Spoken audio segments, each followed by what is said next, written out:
आप सभी UP ANM candidate को बहुत बहुत स्वागत है। तो चलिए आज के इस नए वीडियो को शुरुआत करते हैं 50 क्वेश्चन के साथ। यहाँ पे और 50 क्वेश्चन ऐसा होगा जो आपको दिमाग को हिला देगा, जिससे रिलेटेड जो भी फैक्ट होगा मैं बताते चलूँगा। ओके, तो आप लोग अच्छे से देखिएगा और शेयर कर दीजिएगा ताकि ज़्यादा से ज़्यादा लोग कम समय में एग्ज़ाम का बेहतर तैयारी कर सके। तो उसी बेस पर मैं पढ़ाऊँगा। कोई जो है लो लेवल का क्वेश्चन नहीं होगा, एकदम नेक्स्ट लेवल का क्वेश्चन होगा जिसको आपको समझना है और देखना है। ठीक है, चलिए आज हम 50 क्वेश्चन का हैं, तो आप लोग जो भी लोग हैं शेयर कर दीजिए, जितने भी ग्रुप हैं सब में। ठीक है, पहला प्रश्न है, आपके सामने देख सकते हैं, एक एडल्ट के नॉर्मल बॉडी टेम्परेचर कितना होता है? ओरल मतलब मुंह से नापने पर कितना जो है बॉडी टेम्परेचर नॉर्मल होता है? सेंटीग्रेड में बताना है। 35, 36, 37, 37.5 बताना है। तो सेंटीग्रेड में बात करेगा तो 37 डिग्री सेंटीग्रेड होगा राइट आंसर, और फारेनहाइट में बात करेगा तो 98.6 फारेनहाइट होता है।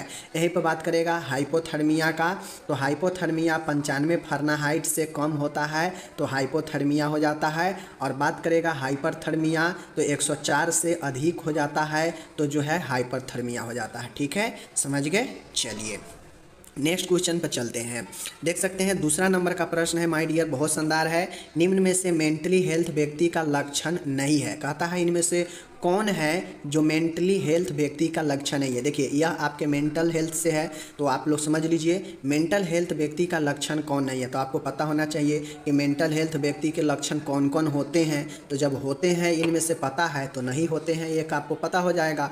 तो इमोशनली स्टेबिलिटी मतलब जो व्यक्ति मेंटली हेल्थ होता है उसको इमोशन का स्थिरता होता है। सही बात है, होता है, लक्षण होता है। उसके अंदर समायोजनशीलता होता है, बिल्कुल होता है। अब्सेंस ऑफ एक्सट्रीमिज, ये आपको यहाँ पे आप लोग देख लीजिए इस चीज़ को।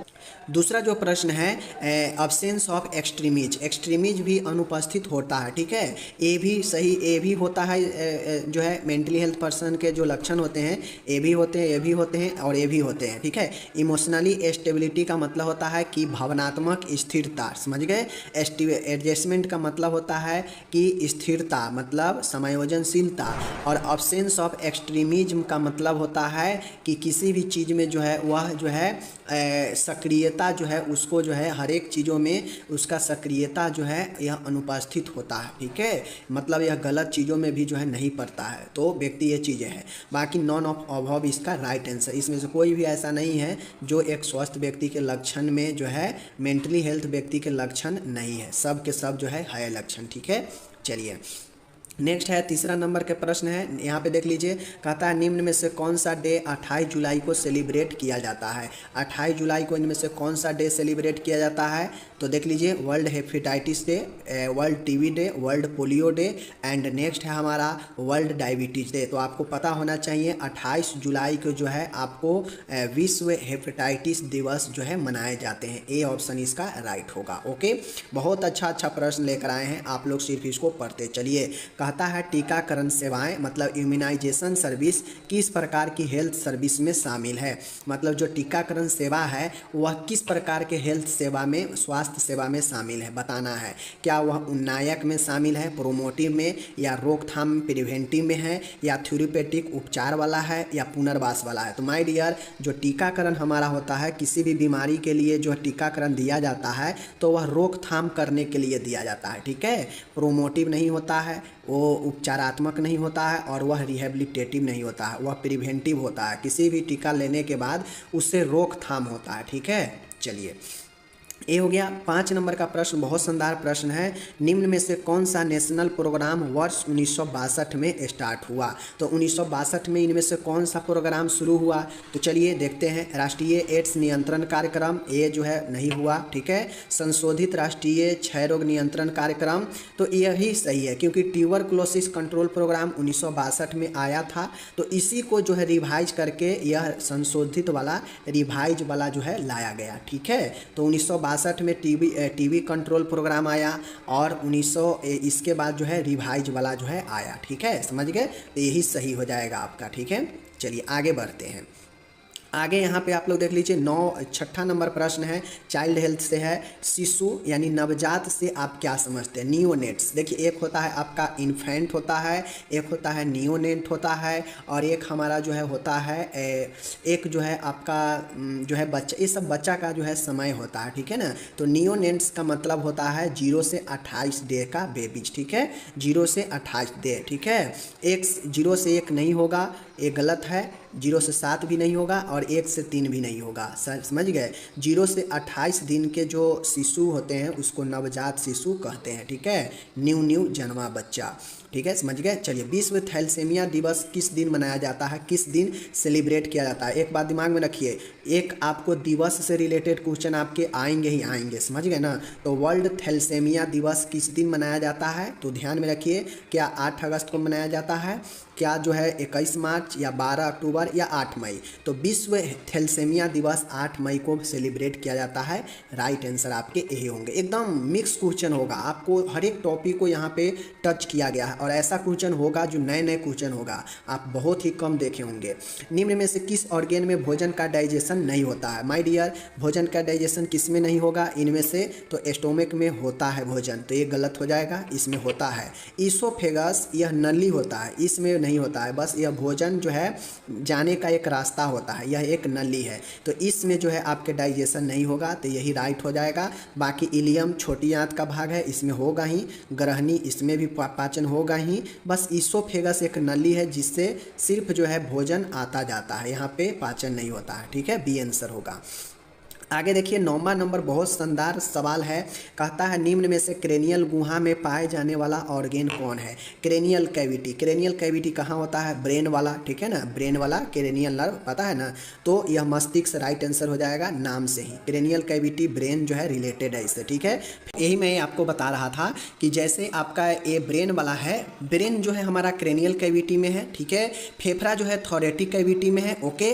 किडनी हमारा एब्डोमिनल कैविटी में है, और गर्भाशय हमारा पेल्विक कैविटी में है, ठीक है, याद रखिएगा। इसीलिए मैं कहता हूं कि है 50 क्वेश्चन, लेकिन आप लोग बहुत सारा क्वेश्चन को यहाँ पे समझेंगे। तो सब समझा दिए कि किस किस कैविटी में कौन है, ओके। चलिए आगे देखते हैं, हो गया। अब 10वां नंबर का है प्रश्न, बहुत शानदार है। ह्यूमन में फेफड़ों की कुल क्षमता, टोटल लंग कैपेसिटी कितनी होती है? मतलब जो हम वायु लेते हैं, वायु को छोड़ते हैं, तो यह जो है हमारा ml में होता है, ठीक है, मिलीलीटर में होता है। तो आप लोग समझिएगा, ह्यूमन का जो फेफड़ा होता है उसमें वाइटल कैपेसिटी कितना होता है, ठीक है। जैविक क्षमता आपसे पूछेगा, या लंग्स का कैपेसिटी पूछेगा, ठीक है।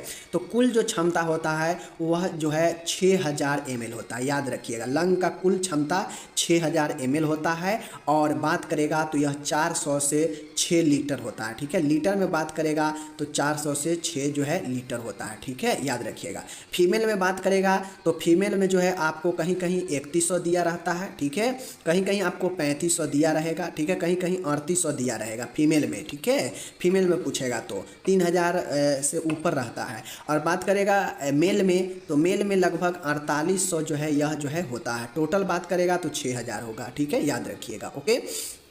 आगे हम लोग चलते हैं, 11 नंबर, बहुत शानदार प्रश्न है।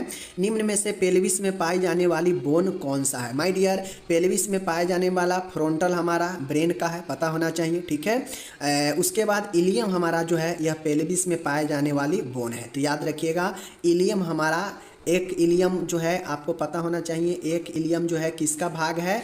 छोटी आंत का, और एक इलियम बोन भी है, ठीक है। तो बोन का बात करेगा तो यह पेल्विस में पाया जाता है, ओके। चलिए नेक्स्ट हम लोग देखते हैं, 12 नंबर का प्रश्न है, बहुत शानदार है। निम्न में से ब्लड ग्रुप ए के बारे में कौन सा ट्रू कथन सही है? कथन वाला भी आपके प्रश्न आएंगे। तो निम्न में से ब्लड ग्रुप ए के बारे में कौन सही है? तो ये जो 4 ऑप्शन है इनमें से ब्लड ग्रुप ए के बारे में कौन सही है? तो इसमें केवल एंटीजन जो है पाया जाता है, ठीक है। इसमें केवल बी एंटीजन, यहाँ पे ए होगा, इसमें केवल ए एंटीजन पाया जाता है। तो यह तो सही है, ए वाले में ए एंटीजन ही पाया जाता है, तभी तो ग्रुप का हम पहचान कर पाते हैं ना। तो इसमें ए एंटीजन पाएगा ही, ठीक है। उसके बाद बात करेगा तो इसमें बी एंटीजन तो होगा नहीं क्योंकि यह बी ग्रुप को डिनोट करता है। ए बी तो होगा नहीं क्योंकि इसमें ए और बी दोनों का जाता है, ठीक है। और यहाँ पे और ब्लड डोनेट कर सकता है, ठीक है। उसके बाद इनमें से कोई भी एंटीजन नहीं पाया जाता है। तो ब्लड ग्रुप ए में एंटीजन होता है, ओ वाला में एंटीजन नहीं होता है, ध्यान में रखिएगा। ओ वाला में एंटीजन नहीं होता है, समझ गए, ध्यान में रखिएगा। तो इनमें केवल ए वाला एंटीजन पाया जाता है, ध्यान में रखिएगा। ओके, चलिए 13 नंबर एकदम कॉन्सेप्ट वाला क्वेश्चन है, आपको देख लीजिएगा दूसरे चैनल और यहाँ आपको अंतर पता चल जाएगा। ह्यूमन बॉडी में प्रोटीन के डाइजेशन में सहायक एंजाइम कौन सा है? तो आपको पता होना चाहिए लाइपेज, ठीक है, पेप्सिन, ठीक है, उसके बाद एमाइलेज और उसके बाद इंसुलिन। तो इनमें से कौन सा एंजाइम है जो बॉडी में प्रोटीन को पाचन करता है? तो माय डियर आपको पता होना चाहिए एमाइलेज क्या करता है, कार्बोहाइड्रेट का पाचन करता है, ठीक है। एमाइलेज क्या करता है, कार्बोहाइड्रेट के लिए, लाइपेज फैट का पाचन करता है, वसा का, और पेप्सिन जो है या इसी को ट्रेप्सिन कहते हैं, यह प्रोटीन का पाचन करता है, ठीक है, याद रखिएगा। बता दिए, एक एमाइलेज कार्बोहाइड्रेट, लाइपेज हमारा फैट का, और पेप्सिन हमारा किसको पाचन करता है, प्रोटीन का। ओके, कोई दिक्कत नहीं, चलिए हो गया। 14 नंबर प्रश्न की तरफ हम लोग यहाँ पे चलते हैं। ह्यूमन बॉडी में पाए जाने वाली सिलियरी बॉडी किस कार्य में सहायक है? तो सिलियरी बॉडी देखने में सहायक है, क्योंकि सिलियरी मांसपेशी जो है हमारा आँख में ही पाया जाता है, तो यह देखने में ही जो है इंपॉर्टेंट भूमिका निभाएगा। ओके, चलिए 15 नंबर देखते हैं। एक हेल्दी फीमेल में कितने अंडाशय यानी ओवरी होते हैं, याद रखिएगा। तो आपको पता होना चाहिए एक फीमेल में ज़्यादा से ज़्यादा जो है 2 होता है, ठीक है ना, 2 जो है ओवरी होता है, ठीक है। और यह किस शेप में होता है, तो आप लोग को कमेंट करके बताना है कि ओवरी किस शेप में पाया जाता है, ठीक है। चलिए 2 होता है, राइट आंसर 2 होगा। ओके, चलिए नेक्स्ट हम लोग चलते हैं। निम्न में से अग्नाशय द्वारा सीक्रेट हार्मोन कौन सा है? तो आपको पता होना चाहिए अग्नाशय द्वारा पेप्सिन, गलत, ठीक है, पेप्सिन गलत। हार्मोन की बात कर रहा है, ठीक है, एंजाइम की नहीं, ध्यान में रखिएगा। ग्लूकोकॉर्टिकॉइड्स यह एड्रिनल ग्लैंड से सीक्रेट होता है। इंसुलिन यह होता है पैंक्रियास से सीक्रेट, सही बात है। नॉरएफिनेपिन होता है सीक्रेट, नहीं, गलत, ठीक है, ये याद रखिएगा। तो insulin is the right answer. 17 number है, कहता है मंडे मॉर्निंग फीवर का अन्य नाम क्या है? My dear, Monday morning fever का दूसरा नाम हम लोग जानते हैं, लेप्रोसी नहीं होगा, बाइसाइनोसिस, बेगासोसिस और ट्यूबरक्लोसिस। तो मंडे मॉर्निंग फीवर का अन्य नाम बाइसाइनोसिस होता है, ठीक है, बाइसियोनोसिस होता है, याद रखिएगा।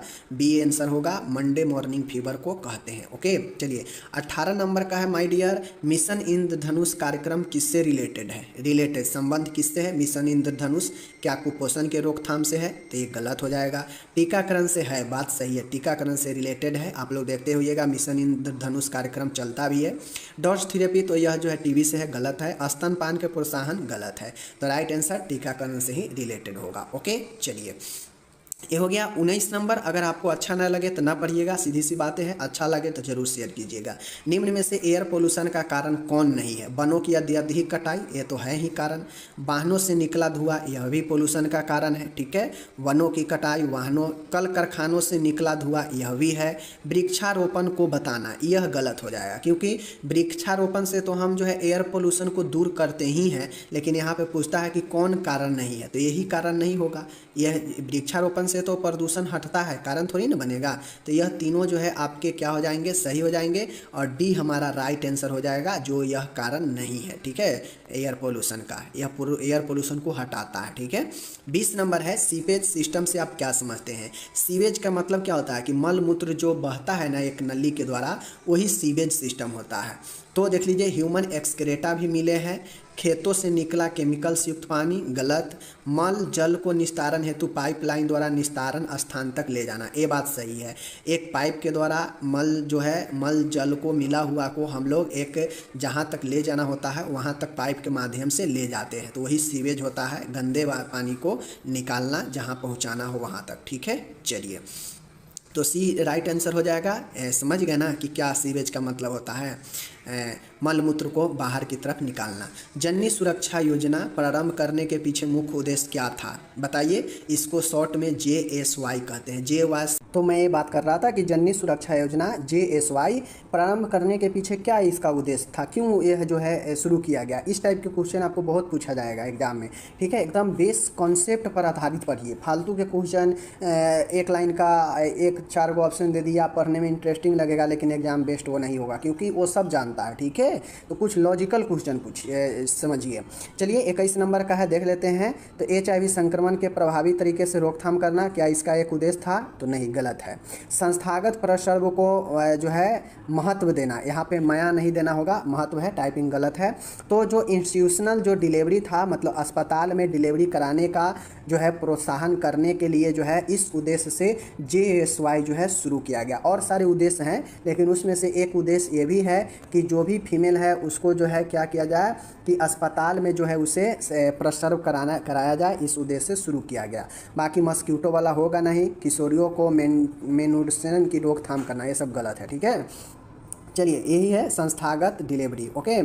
22 नंबर है, निम्न में से श्रवण दृश्य उपकरण ऑडियो विजुअल एड्स का उदाहरण है। देखिए ये सब कम्युनिटी हेल्थ का है, कितना ज़बरदस्त है कि ऑडियो विजुअल का हमें जो है उदाहरण बताना है। देखिए ये सब क्वेश्चन आपको कोई नहीं बताएगा। तो ऑडियो विजुअल का इसमें से उदाहरण है टेप रिकॉर्डर, गलत। पोस्टर गलत। टेलीविज़न सही। रेडियो गलत। तो जो ऑडियो और विजुअल, मतलब ऑडियो के साथ जिसमें विजुअल हो, देखने वाला हो, तो वही टेलीविज़न, तो सही है, ये बात सही है, ठीक है। 23 नंबर की है कि देश की अनुमानित सकल मृत्यु दर कितनी है। माय डियर, ये सब जो है टाइपिंग थोड़ा दिक्कत हुआ है। सकल जो हमारा मृत्यु दर है अभी वह 7.4 है, ठीक है। कितना है? 7.4 is the right answer. B option इसका राइट होगा, ठीक है। अभी 7.4 या 7.7 के आसपास में है, लेकिन ऑप्शन के हिसाब से 7.4 राइट होगा। यह सब के सब जो है आपका, बाकी के सब जो है गलत है। बी ऑप्शन सही है, ठीक है। चलिए आगे देखते हैं। वर्ल्ड नो टबैको डे, देखिए तीसरा यह डे से रिलेटेड क्वेश्चन आ गया ना। हर एक कंपटीशन में आपको डे से रिलेटेड क्वेश्चन पूछा ही जाएगा। तो वर्ल्ड नो टबैको डे जो है मनाया कब जाता है? नो टबैको डे मतलब टबैको नहीं खाना है, इसके लिए विश्व नो टबैको दिवस कब मनाया जाता है? 5 अप्रैल, 24 मार्च, 29 मार्च एंड 31 मई। तो नो टबैको दिवस, वर्ल्ड नो टबैको दिवस जो है 31 मई को मनाया जाता है। बहुत महत्वपूर्ण प्रश्न है, आपको मैं यहाँ पे बता दिया, ठीक है। बस आपको प्रैक्टिस करते जाना है। 25 नंबर यानी आधे पड़ाव पर हम लोग आ चुके हैं। ESI स्कीम का पूरा नाम क्या है? यानी ESI का फुल फॉर्म हमें पूछ रहा है। एम्प्लॉयर स्कीम जो है आपके ऐसे ही कुछ है। कर्मचारी राज्य बीमा योजना, यही राइट आंसर होगा। सामुदायिक स्वास्थ्य केंद्र गलत। जननी सुरक्षा योजना गलत। वंदे मातरम योजना गलत। राइट आंसर कर्मचारी राज्य बीमा योजना, ESI का यही जो है आपका फुल फॉर्म होता है, ठीक है। 26 नंबर माय डियर है कि कहता है नवजात शिशु के इनिशियल असेसमेंट हेतु किस मेथड का यूज किया जाता है। इनिशियल मतलब समझ रहे हैं, प्रारंभिक आकलन करने के लिए किस मेथड का उपयोग किया जाता है? नवजात में, मतलब अभी जन्म लिया और उसके शुरुआत में ही जो उसका जो है आकलन किया जाता है, चेक किया जाता है, वो किस मेथड से? तो आप लोग एक नाम सुने होइएगा, अपगार, ठीक है। अपगार स्कोर या अपगार स्केल। सबसे बच्चा जन्म लेता है उसके 1 से 5 मिनट में जो है यही अपगार स्केल के जरिए ही बच्चे के सारे जो है वाइटल का चेक किया जाता है। स्किन का रंग हो गया, धड़कन हो गया, ठीक है, रिफ्लेक्शन हो गया, इस सब को चेक किया जाता है। तो हमारा अपगार, इसमें देखिए अपगार स्कोरिंग है ना, यही राइट आंसर ए वाला होगा, ठीक है। तो ए है। ग्लासको कॉमा स्केल क्या करता है? अनकॉन्शियस पेशेंट का जो है लेवल को चेक करता है कि कितना जो है अनकॉन्शियस पेशेंट, मतलब बेहोशी हालात में कितना है। रूल्स ऑफ 9 क्या करता है? जले हुए मरीजों के लिए जो है परसेंटेज ज्ञात करता है कि कितना पेशेंट जो है जला हुआ है, कितना %, ठीक है। मोरो रिफ्लेक्स क्या होता है? बच्चा में यह एक प्रतिवर्त है, यह एक रिफ्लेक्स है। तो देखिए मैं बेसिक कॉन्सेप्ट कितना बता दिया, तो ये सब आपको याद होनी चाहिए, ठीक है। 27 नंबर का प्रश्न है निम्न में से अपगार स्कोरिंग सिस्टम में एक्सेस किया जाने वाला लक्षण नहीं है। मतलब ये ऑप्शन में से कौन ऐसा एक लक्षण है जो अपगार स्कोरिंग में नहीं है? तो आई ओपनिंग क्या है? ये भी गलत है, नहीं है। रिस्पायरेशन रेट ये है, अपगार स्कोर में ये है। उसके बाद पेटेंसी ऑफ एयरवे के क्षमता, यह भी नहीं है, गलत है। तो यह सिर्फ जो है हमारा अपगार स्कोरिंग में है, बाकी का आई ओपनिंग हो गया या पेटेंसी ऑफ एयरवे हो गया, यह दोनों नहीं है। तो ऑप्शन डी सही होगा, ए एंड सी। ओके, चलिए 28 नंबर है माय डियर, यहाँ पे देखिएगा निम्न में से कौन से, हाँ एक चीज़ बता देते हैं, अपगार स्कोर में 0, 1 और 2 का उपयोग किया जाता है, ध्यान में रखिएगा। 0, 1 और 2, अगर बिल्कुल कोई चीज़ पे बच्चा गड़बड़ है तो 0 अंक दिया जाता है, बच्चा हल्का ठीक है तो 1 अंक दिया जाता है, अगर बच्चा बिल्कुल स्वस्थ है तो उसे 2 अंक दिया जाता है, ठीक है, ध्यान में रखिएगा। और कुल 10 अंक तक ही जो है इसे अपगार स्कोर में 10 तक ही जो है ऐड आ सकता है, योग करने पर आ सकता है, ठीक है। निम्न में से कौन से खाद्य पदार्थ से विटामिन ई की सबसे अधिक मात्रा मिलती है?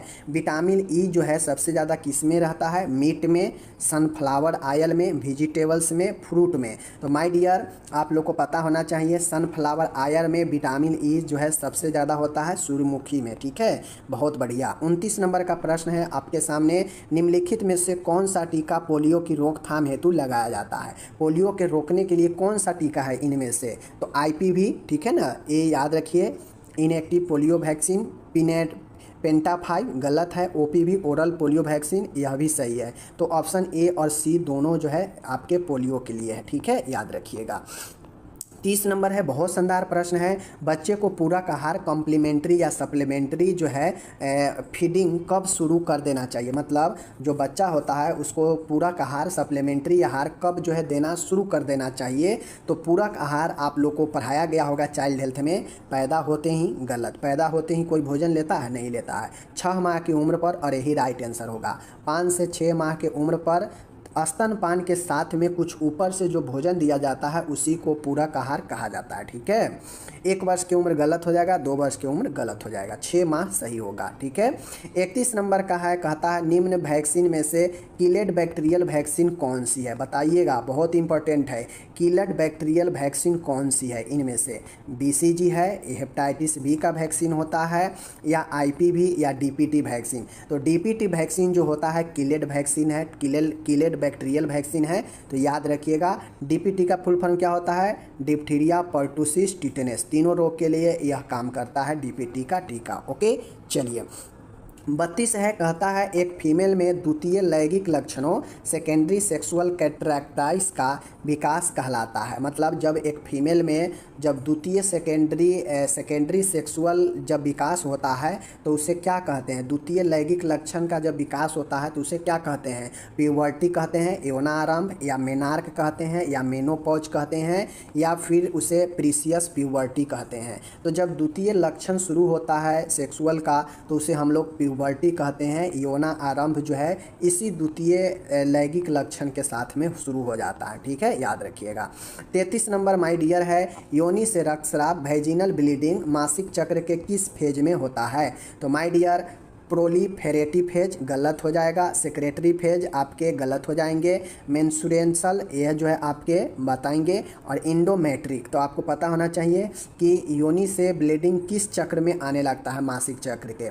तो माय डियर ऋतुस्राव जो होता है ना वही तो हमारा ब्लीडिंग का समय होता है, और यही तो जो है हमारा मेंस्ट्रुअल जो है साइकिल होता है। तो जब ब्लीडिंग होने लगता है 3 से 5 दिन चलता है यह, तो यही तो हमारा फेज जो होता है मेंस्ट्रुएशन फेज होता है, ठीक है, ऋतुस्राव जो है होता है यहीं पे, ठीक है ना। 34 नंबर है, सेक्सुअल इंटरकोर्स के दौरान पेन होना क्या कहलाता है? मतलब रिलेशन बनाते समय अगर पेन होता है तो उसको क्या कहते हैं? उसे हम लोग जो है क्या कहते हैं, आपको पता होना चाहिए कि पेन होना को हम लोग डिस्पैरियूनिया कहते हैं। क्या कहते हैं? ऑप्शन नंबर बी, डिस्पैरियूनिया, ठीक है, डिस्पैरियूनिया, ठीक है, डिस्पैरियूनिया याद रखिएगा, यह इंटरकोर्स के दौरान होने वाला दर्द को दर्शाता है, ठीक है। 35 नंबर है, कॉपर टी 380 ये उदाहरण है। तो आपको पता होना चाहिए, आप लोग को पढ़े हैं किसमें, यह एक अस्थायी जो है साधन है गर्भधारण से बचने का। तो कॉपर टी 300A जो है, अब 300A नाम क्यों दिया गया? क्योंकि यह 300A जो है एरिया लेता है, ठीक है, टी आकार के होता है, शेप में टी आकार का होता है, लेकिन 380 जो है एरिया है इसका, इसीलिए जो है 380A नाम दिया गया है। अब यह जो है होता है तो यह जो है कॉपर युक्त अंतर्गर्भाशयी साधन है। ठीक है, तो आपको पता होना चाहिए कॉपर टी 380 हार्मोनल अंतःस्रावी जो है गाधन गलत है, कॉपर युक्त अंतर्गर्भाशयी साधन का। ठीक है, तो यह भी जो है हमारा सही है। ठीक है, पारायुक्त नहीं गलत, और अस्थाई तो है नहीं गलत। ठीक है, तो यह कॉपर युक्त जो है इसका राइट आंसर बी होगा। ठीक है, कोई दिक्कत नहीं। चलिए अब कहता है नॉर्मल सीमेन में स्पर्म की जो प्रति मिली कॉन्सेंट्रेशन मतलब सांद्रता होता है कितना होता है, मतलब 1 ml में कितना जो है आपके क्वालिटी होनी चाहिए। नॉर्मल सीमेन में जो काउंट होता है ना स्पर्म काउंट, वह कितनी होनी चाहिए। तो स्पर्म काउंट कितनी होनी चाहिए पर ml, तो पर ml जो है 20 मिलियन या इससे अधिक होगा तो जाके एक व्यक्ति जो है बच्चे पैदा करने के लिए समर्थ होगा और स्वस्थ होगा। तो पर ml 20 ml के जो है हिसाब से जो है या इससे अधिक जो है आपके अगर सीमेन में स्पर्म है सांद्रता तो बढ़िया है, कोई दिक्कत नहीं है। ठीक है, काउंट स्पर्म काउंट यही होता है, तो 20 मिलियन पर ml है ना। ठीक है, 37 नंबर है टीन एज। टीन एज का मतलब क्या होता है, टीन एज प्रेगनेंसी से क्या तात्पर्य है। टीन एज का मतलब होता है टीनेज मतलब अभी 18 से कम उम्र। ठीक है, तो 18 से कम उम्र के जो यहाँ पे देख लीजिए टीन एज, एक महिला, यहाँ पे 18 ऑप्शन नहीं है तो हम 19 मान के चलेंगे। ठीक है, तो 18 यहाँ पे 18 रहता तो 18 हम लोग लिखते हैं, लेकिन एक महिला 19 वर्ष या इससे पूर्व प्रेग्नेंट हो जाना ही टीनेज प्रेगनेंसी कहलाता है। वैसे तो अगर यहाँ पे 18 रहता तो हम 18 लिखते, लेकिन ऑप्शन में 19 है तो इसलिए हम लोग 19 वर्ष से कम, ठीक है, प्रेगनेंसी को टीनेज प्रेगनेंसी कहते हैं। समझ गए। चलिए कम उम्र में प्रेगनेंसी यही टीनेज होता है। ओके, 38 नंबर बहुत शानदार है। माला एन एक पैक जो होता है माला एन, वह कुल पिल्स कितने होते हैं। अब आपको पता होना चाहिए माला एन क्या है, तो यह एक गर्भ निरोधक गोली है जिसका उपयोग गर्भ से बचने के लिए किया जाता है। ठीक है, तो एक पैक में कुल 28 गोली पिल्स जो है होती है माला एन की। ठीक है, याद रखिएगा, बहुत इंपॉर्टेंट है। 39 नंबर का प्रश्न है निम्न में से कौन सी स्ट्रक्चर अन्य की तुलना में सबसे अंत में बनती है। कौन सबसे अंत में बनता है, जाइगोट, ब्लास्टोमेयर, मोरूला, ब्लास्टोसिस्ट, कौन सा। तो ब्लास्टोसिस्ट जो होता है यह बेचारा सबसे अंत में जो है अन्य के तुलना में सबसे अंत में यह बनता है। ठीक है, ब्लास्टोसिस्ट, तो याद रखिएगा। ठीक है, चलिए जाइगोट को ब्लास्टोमेयर का निर्माण कितने समय बाद हो जाता है। जाइगोट से ब्लास्टोमेयर का निर्माण लगभग कितने समय बाद हो जाता है, यानी जाइगोट है। ठीक है, यह जाइगोट है, जाइगोट से ब्लास्टोमेयर बनना है तो लगभग कितने समय बाद जो है जाइगोट से ब्लास्टोमेयर हो जाता है, कितने समय बाद। तो लगभग बी ऑप्शन जो है आपका 30 घंटे, यही राइट आंसर होगा।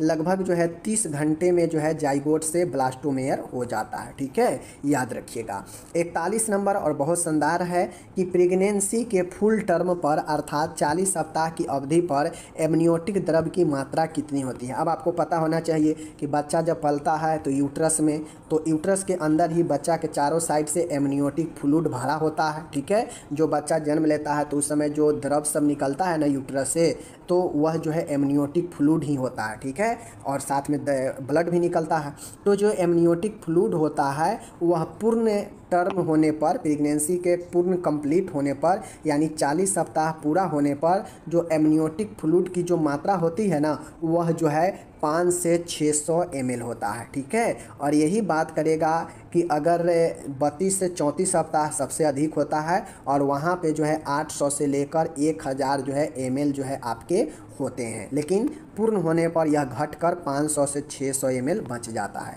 तो याद रखिएगा। ठीक है, चलिए 42 नंबर बहुत शानदार है। निम्न में से एंटी हाइपरटेंसिव ड्रग नहीं है। एंटी हाइपरटेंसिव का मतलब समझ रहे हैं, हाइपरटेंसिव मतलब उच्च रक्तचाप, और एंटी मतलब विरोधी, मतलब उच्च रक्तचाप के विरोधी दवाई इनमें से कौन नहीं है, बताना है।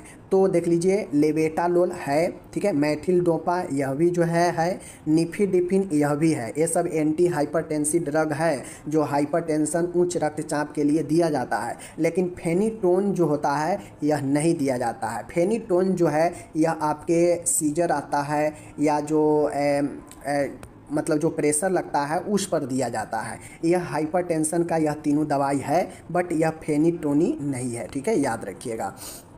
43 नंबर है, कहता है प्रेगनेंसी के चेतावनी चिन्हों में शामिल नहीं है। प्रेगनेंसी के चेतावनी चिन्ह और शामिल नहीं है। इसी प्रकार से क्वेश्चन आपको पूछेगा एग्जाम में भी। तो हाइपरटेंशन जो है प्रेगनेंसी के चेतावनी चिन्हों में शामिल नहीं है। हाइपरटेंशन आना, क्या यह प्रेगनेंसी के समय हाइपरटेंशन नहीं आता है तो यह जो है नहीं होगा, यह तो है ही चिन्ह।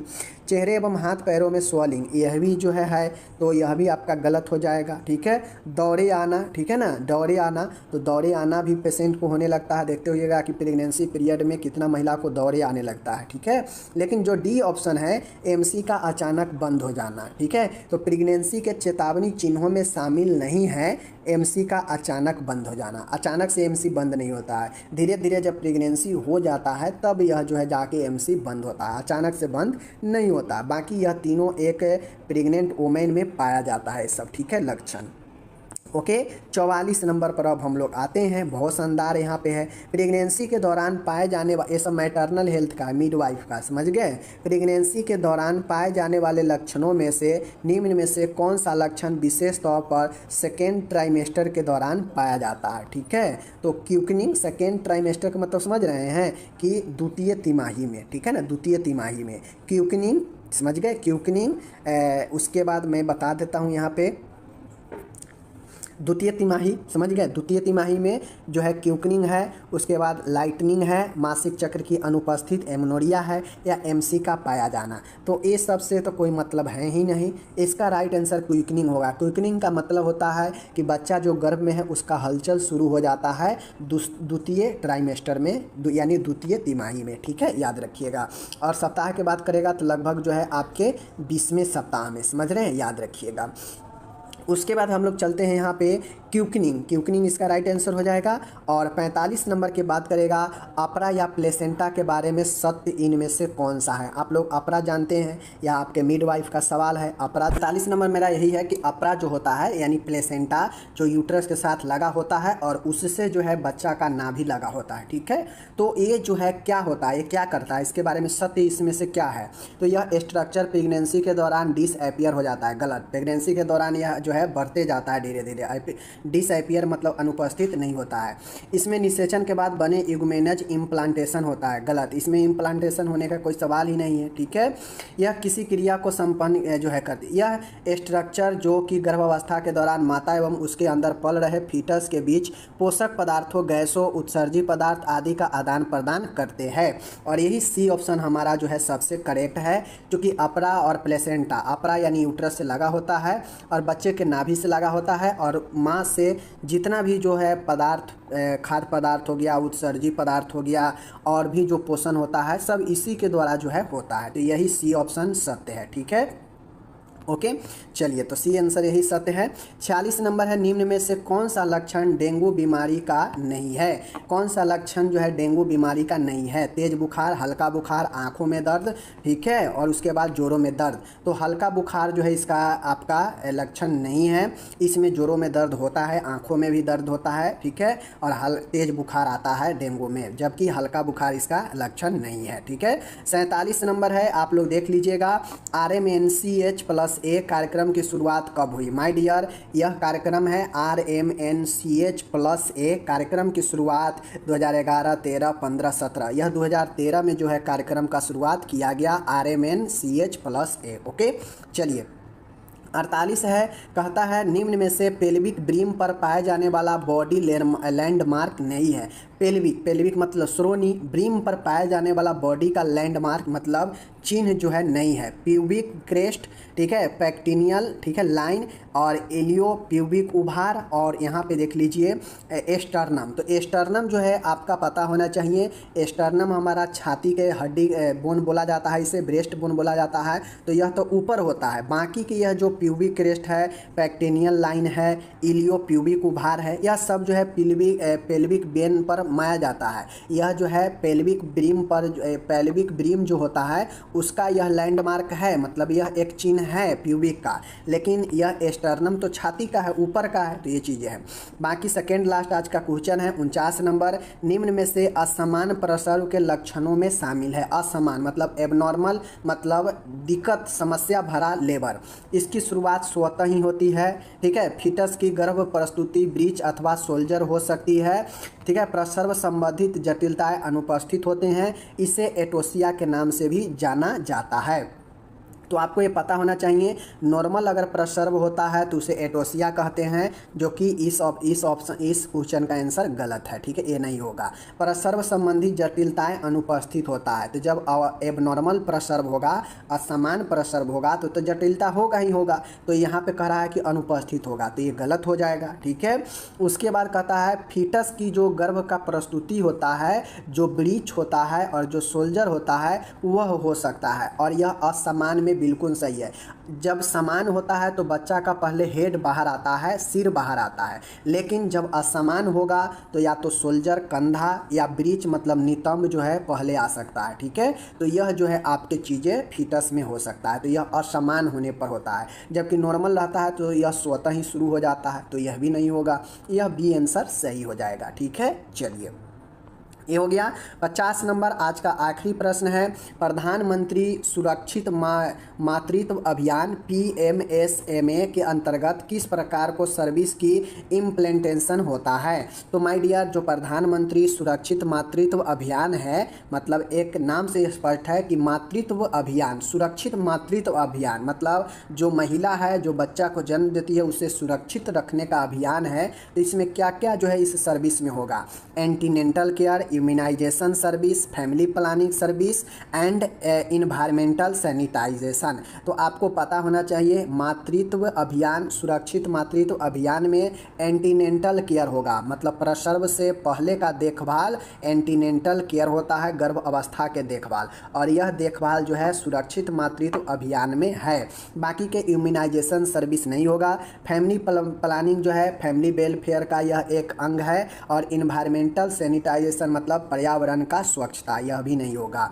तो यह ए नंबर सही होगा।